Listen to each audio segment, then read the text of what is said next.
संविधान इन्होंने बना के प्रयागराज में रख लिया है और कथावाचकों से कह दिया है तेज करो, हिंदू राष्ट्र बनाओ। लेकिन मैंने धीरेन्द्र शास्त्री को चैलेंज किया है कि धीरेन्द्र शास्त्री, ये भारत देश तुम्हारे बाप की जागीर नहीं है। ये देश मुसलमानों का है, ये देश ईसाइयों का है, ये देश सिखों का है, ये देश बुद्धिस्टों का है, ये देश पारसियों का है, ये देश दलितों का है, पिछड़ों का है, एससी का है, एसटी का है, ओबीसी का है। तुम कैसे बना दोगे इसको हिंदू राष्ट्र? तुम हम किसी भी हालत में इसको सील नहीं होने देंगे और सील करेंगे तो सबसे पहले उस सील को भंते करुणाकर तोड़ेगा, चाहे उसके लिए हमें जेल जाना पड़े।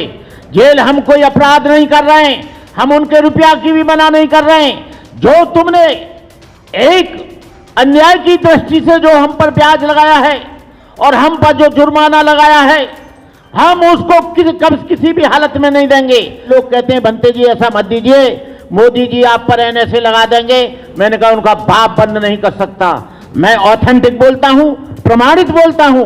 यदि मेरी बात को काट दे तो मैं चीवर उतार के खुटी पर टांग दूंगा। यहां आकर हमको धमकाया जाता है, पुलिस को बुलाकर हमें धमकाया जाता है, या अथॉरिटी के लोग हमको धमकाते हैं। ये कोई किसी का घर नहीं है, ये किसी का प्लॉट नहीं है, ये किसी का क्वार्टर नहीं है, ये किसी की जमीन नहीं है। ये भगवान बुद्ध जिनका पंचशील सारी दुनिया में फहराता है, ये उनकी जमीन है, ये किसी की व्यक्तिगत जमीन नहीं है। ये जमीन है भगवान बुद्ध की, ये जमीन है बोधिसत्व डॉक्टर बाबा साहब अम्बेडकर की। तुम इसे कैसे सील कर सकते हो? ये कोई व्यक्तिगत किसी का घर नहीं है। इससे हजारों लोगों की आस्था जुड़ी हुई है, करोड़ों लोगों का सम्मान जुड़ा हुआ है।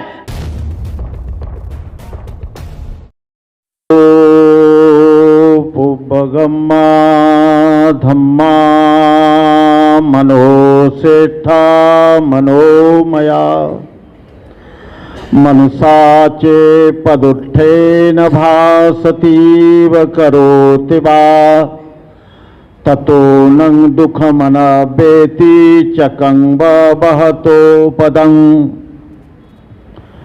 भगवान बुद्ध ने कहा है, जब कोई आदमी बुरे मन से कोई कार्य करता है तो दुख उसके पीछे पीछे ऐसे हो लेता है जैसे गाड़ी के पहियों के बैलों के पीछे पीछे। दुख हमने उत्पन्न किया है, समाधान भी हमारे पास ही है। सुख हमें मिलता है तो हम बहुत खुश होते हैं, और दुख जब आता है तो हम परेशान हो जाते हैं। बुद्ध ने कहा कि दुनिया में 8 लोक धर्म हैं, जहां सुख होगा वहां दुख होगा, जहां लाभ होगा वहां हानि भी होगी, जहां यश होगा वहां अपयश भी होगा, जहां निंदा होगी वहां प्रशंसा भी होगी, जहां जय होगी वहां पराजय भी होगी। बुद्ध कहते हैं तुम निंदा से ज्यादा परेशान मत हो जाना। कोई भी व्यक्ति दुनिया में ऐसा नहीं जिसकी निंदा न हुई हो। तुम भयभीत मत हो जाना, तुम उस स्थिति में भी सम रहना। ये दुनिया है, दुनिया के लोग तुम्हें आसानी से जीने नहीं देंगे। ये दुनिया बड़ी विचित्र है। दुनिया अपने दुख से दुखी नहीं है, तुम्हारे सुख से ज्यादा परेशान है। यदि उसका छोटा मकान है तो तुम्हारे बड़े मकान को देखकर दुखी है। तुम पर गाड़ी नहीं है, तुम इसलिए दुखी हो क्योंकि दूसरे के पास गाड़ी है। बुद्ध कहते हैं कि तुम इसकी परवाह मत करो, तुम अपने आप में विलीन हो जाओ, अपने आप में सोचो। आज इस बुद्ध विहार की समस्या जो आज खड़ी हुई है, उसका कारण नोएडा अथॉरिटी नहीं है। नोएडा अथॉरिटी ने इसका अलॉटमेंट किया था, इस जमीन को खरीदा गया था, इस जमीन को बेचा गया था। नोएडा अथॉरिटी ने जब खरीदी गई थी तो इसकी कीमत निश्चित थी लाखों में, लेकिन हम बिल्डिंग बनाते गए, एक के बाद दूसरी बनाते गए। बिल्डिंग कब बनती है? जब जमीन हमारी होती है। जो लोग इसके पदाधिकारी हैं, मैं सबसे पहले, कोई भी चीज ऐसी नहीं है उभर कर नहीं आएगी। बीएसपी की गवर्नमेंट आई, बीएसपी के आप वोटर हैं इसलिए बीएसपी ने फाइल पर ज्यादा ध्यान नहीं दिया। बीजेपी की गवर्नमेंट आ गई, बीजेपी ने फाइल ऊपर निकाल ली, ब्याज पे त्याज, त्याज पे ब्याज, चक्रवृद्धि ब्याज, चक्रवृद्धि पे ब्याज, अब 3 और 3.5 करोड़ रुपया हो गया। आपने 10 लाख रुपया जमा कर दिया, कोई बात नहीं है। नोएडा अथॉरिटी उस दिन आई थी, उससे 2 घंटे पहले ही मैं यहां से गया था। पता लगा कि नोएडा अथॉरिटी के लोग बंद करने के लिए आए हैं। अब सवाल यह है कि हम नोएडा अथॉरिटी को किसी भी हालत में इसको सील नहीं होने देंगे, क्योंकि नोएडा अथॉरिटी ने पहले हमको कभी नोटिस नहीं दिया, बाद में हमको कभी नोटिस नहीं दिया कि आप पे इतना बकाया है, आप पैसे दीजिए। हम लोग भी भूल गए। आज अचानक उन्होंने नोटिस देकर इस बुद्ध विहार को सील करने का जो निर्णय लिया है, और जो हमारे यहां पर्चा चस्पा कर गए हैं, हम पूछना चाहते हैं नोएडा अथॉरिटी से कि पहले हमें क्यों नहीं बताया गया, ताकि हम तुम्हारी धनराशि दे सकते थे।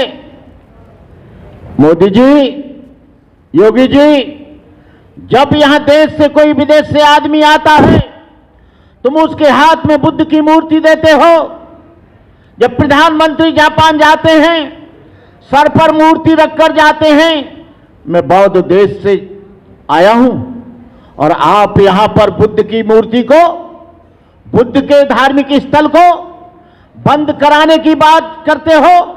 तुम्हारी दोहरी नीति, तुम मलेशिया में जाते हो, थाईलैंड में जाते हो और यह दिखाते हो कि हम बौद्धों के बड़े सहायक हैं, हम बौद्धों पर कोई जुल्म नहीं करते हैं, लेकिन यहां आकर हमको धमकाया जाता है, पुलिस को बुलाकर हमें धमकाया जाता है, या अथॉरिटी के लोग हमको धमकाते हैं।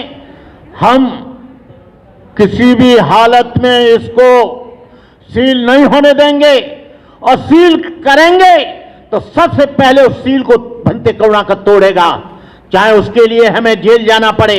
जेल, हम कोई अपराध नहीं कर रहे हैं, हम उनके रुपया की भी मना नहीं कर रहे हैं। जो तुमने एक अन्याय की दृष्टि से जो हम पर ब्याज लगाया है और हम पर जो जुर्माना लगाया है, हम उसको किसी भी हालत में नहीं देंगे। जो तुम्हारा रुपया है, जितना बनता है उतना हम दे सकते हैं, लेकिन तुम्हारी पेनल्टी जो तुमने गैर कानूनी चीज पर लगाई है, ये कोई किसी का घर नहीं है, ये किसी का प्लॉट नहीं है, ये किसी का क्वार्टर नहीं है, ये किसी की जमीन नहीं है। ये भगवान बुद्ध जिनका पंचशील सारी दुनिया में फहराता है, ये उनकी जमीन है, ये किसी की व्यक्तिगत जमीन नहीं है। ये जमीन है भगवान बुद्ध की, ये जमीन है बोधिसत्व डॉक्टर बाबा साहब अंबेडकर की। तुम इसे कैसे सील कर सकते हो? ये कोई व्यक्तिगत किसी का घर नहीं है, इससे हजारों लोगों की आस्था जुड़ी हुई है, करोड़ों लोगों का सम्मान जुड़ा हुआ है, करोड़ों लोगों की अस्मिता जुड़ी हुई है। हम किसी भी हालत में इसको हम सील नहीं होने देंगे। मैं आप लोगों से कहना चाहूंगा कि आप लोग ने बड़ी हिम्मत की है, आपने खून पसीने से एक एक पैसा बचाकर अपना पेट काटकर ये बिल्डिंग खड़ी की है, और उसके बाद भी आप ही लोगों ने, नोएडा के लोगों ने ही 10 लाख रुपया अभी दोबारा जो मूल धनराशि थी उसको भी जमा किया है। मैं इसका मैटर हाई कोर्ट में कंसीडर्ड है। ये इसको बंद भी कर जाएंगे तब भी ये खुलेगा, हाई कोर्ट कोई भी निर्णय दे तब भी खुलेगा। इसे बंद नहीं किया जा सकता किसी भी हालत में।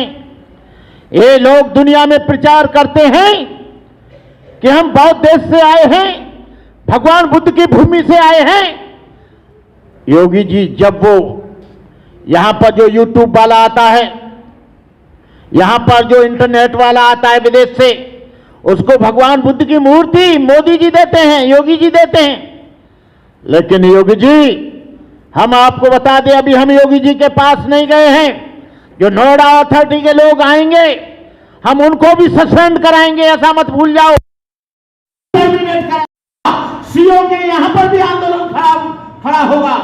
आप ऐसा छोटा मोटा मत समझ लेना।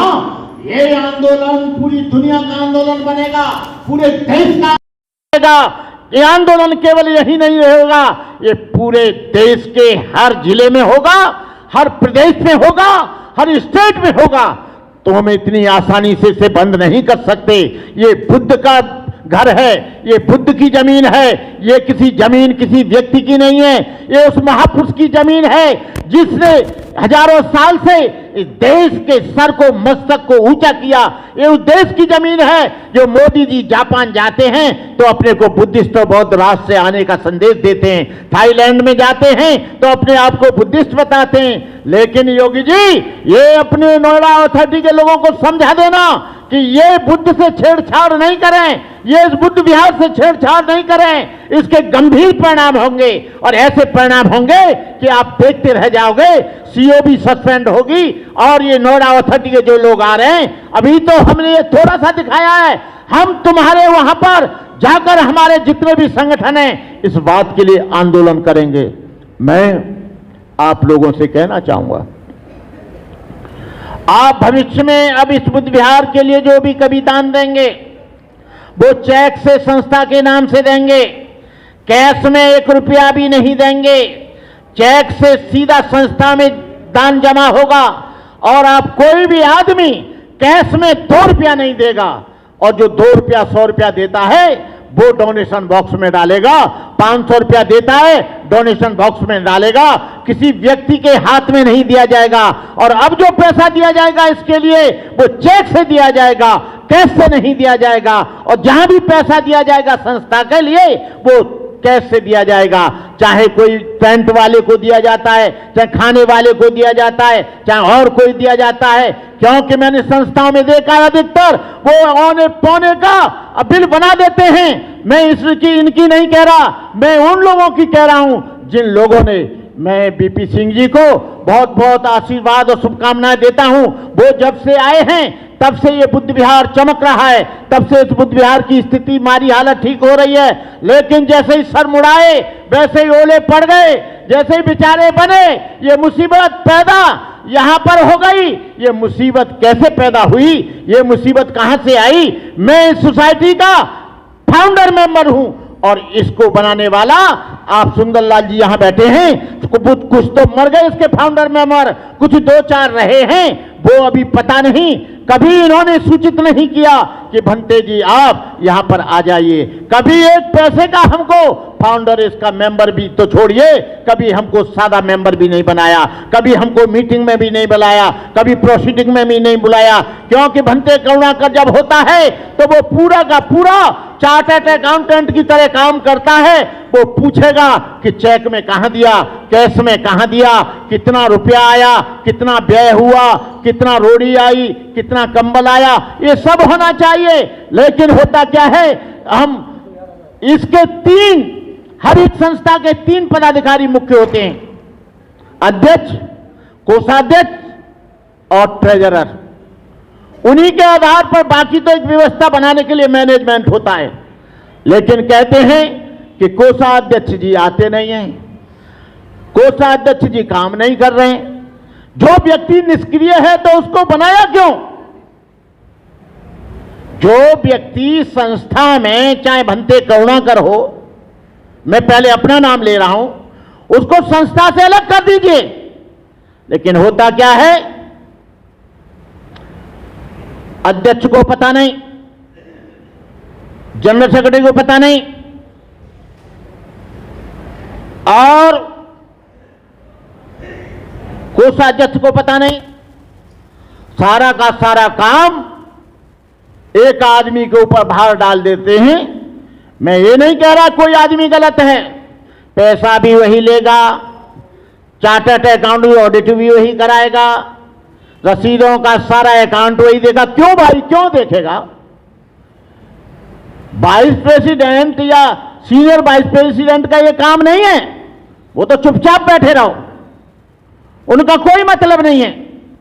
पैसा लेगा कोषाध्यक्ष, पैसा जमा करेगा वो, पैसा लेगा जनरल सेक्रेटरी, पैसा लेगा अध्यक्ष, वो पैसा लेंगे और तीनों के सिग्नेचर से, दो होंगे तो दो के सिग्नेचर से पैसा निकलता है, चाहे तो कोषाध्यक्ष हो जनरल सेक्रेटरी हो, चाहे जनरल सेक्रेटरी हो कोषाध्यक्ष हो।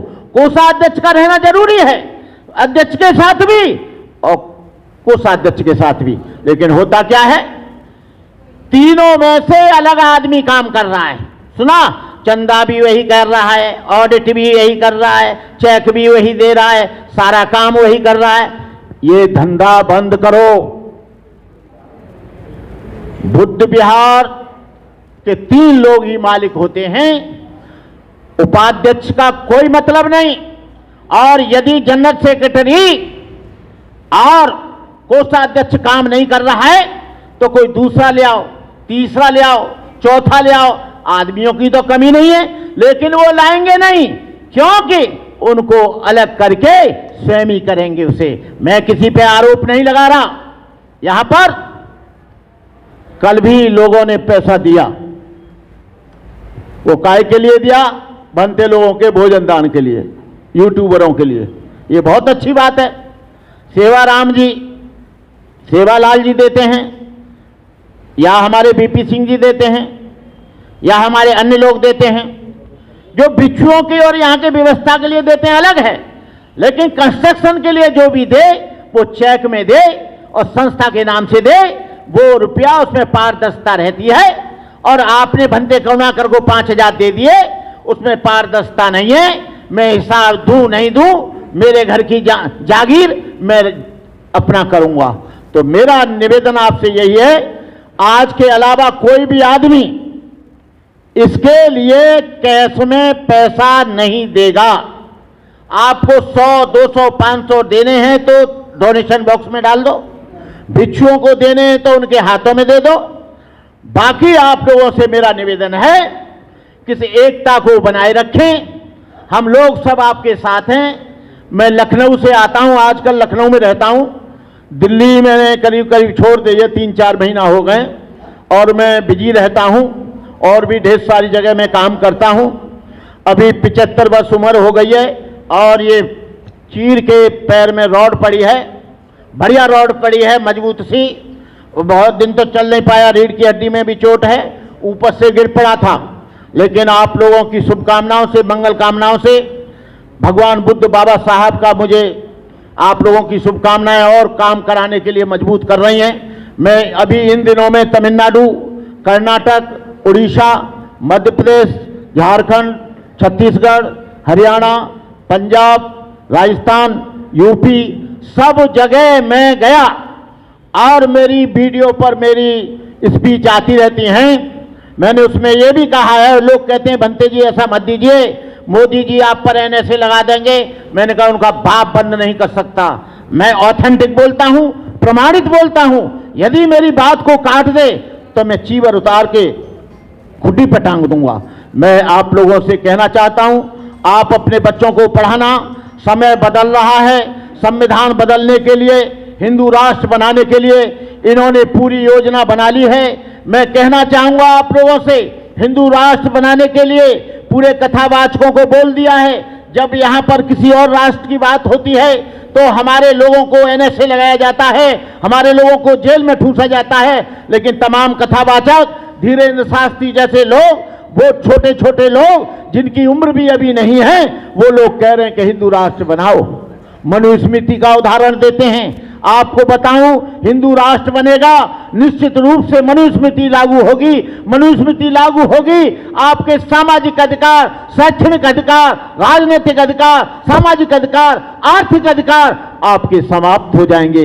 जब आपका पढ़ने का अधिकार खत्म होगा, आपका एक भी इंजीनियर नहीं बनेगा, एक भी डॉक्टर नहीं बनेगा, एक भी IAS नहीं बनेगा, एक भी IPS नहीं बनेगा। यहां पर लोगों को पढ़ने का अधिकार मेरे बोधिसत्व डॉक्टर बाबा साहब अम्बेडकर के 14वें अनुच्छेद से 25वें अनुच्छेद तक हमारे मानवीय अधिकार हैं, फंडामेंटल राइट्स हैं, जो आपको अधिकार मिले तो आपको शिक्षा का द्वार खुला, शिक्षा का द्वार खुला तो आपको नौकरी मिली, नौकरी मिली तो आपको पैसा मिला, पैसा मिला तो आपने घर बनाया, आपने गाड़ियां खरीदी, एलसीडी का टीवी भी लगाया, इंग्लिश मीडियम में बच्चों को पढ़ाया, अच्छे अच्छे कपड़े पहनकर चले, अच्छी अच्छी बारातें सजाई, लड़कियों की शादी की। ये क्योंकि आपके पैसे का स्रोत था। जब पैसे का स्रोत बंद हो जाएगा, वही 5000 वर्ष पुरानी व्यवस्था लागू हो जाएगी, पीछे झाड़ू होगा, आगे हाड़ी होगी, शिक्षा बंद हो जाएगी। दुनिया में 3 बल सबसे महत्वपूर्ण होते हैं, इसको जान लेना। बुद्धिबल, बुद्धिबल का मतलब है नॉलेज, ज्ञान। धनबल, धनबल का मतलब है money, money is petrol of life. बाहुबल का मतलब है छुआरे और आपके पिस्ता, आपके बादाम जब खाएंगे, दूध पिएंगे तो बाहुबल आएगा। आपके तीनों बलों को पहले खत्म किया है। आपके बुद्धि बल को खत्म इसलिए कर दिया, आपको पढ़ने का अधिकार नहीं था। धन बल को इसलिए खत्म कर दिया कि आपको व्यापार करने का अधिकार नहीं था।